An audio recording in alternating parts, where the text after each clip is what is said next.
சொல்கிறேன். நாமக்கல் மாவட்டம் எருமப்பட்டி ஒன்றியம் பாரதி மானிய துவக்கப்பள்ளி ரெட்டிப்பட்டி. நான் யார் தெரிகிறதா? நான் தான் உங்கள் நம்மாழ்வார். தஞ்சாவூர் மாவட்டம் திருக்காட்டுப்பள்ளி என் ஊர்.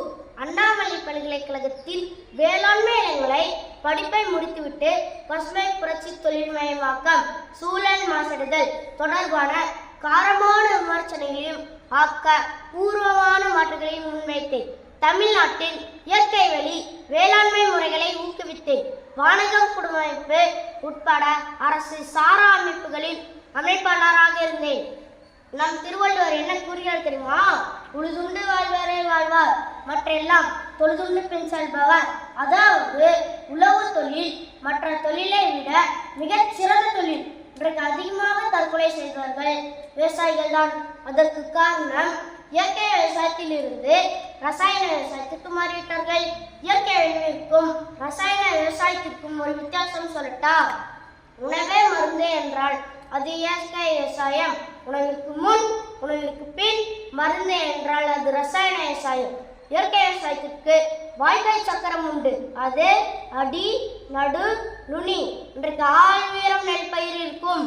அடி மண்ணுக்கு மரமாகும், நடு மாட்டுக்கு உணவாகும், நுனி மனிதர்களுக்கு உணவாகும். இயற்கை விவசாய சாப்பிடுவர்களுக்கு எளிதில் எந்த நோயும் வராது.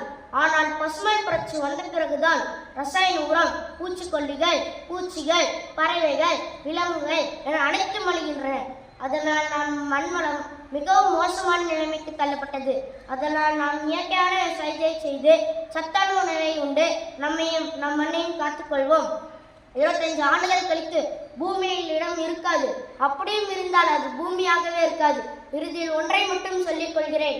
உயிர்களை உருவாக்கும் ஒளியும் நீயே, உயிர்களுக்கு உணவளிக்கும் தாயும் நீயே, தாகம் தணிக்கும் தண்ணீரும் நீயே, சுவாசம் கொடுக்கும் காற்றும் நீயே, உடம்பில் ஓடும் ரத்தமும் நீயே, உலகில் உள்ள மொத்தமும் நீயே. அறிவியலே இயங்காது நீ அடிப்படையில் நீ இல்லாவிட்டால் மனித குலமே மாண்டு போகும். உன்னை அறியாத எங்கள் செயல்பாட்டால். நன்றி, வணக்கம்.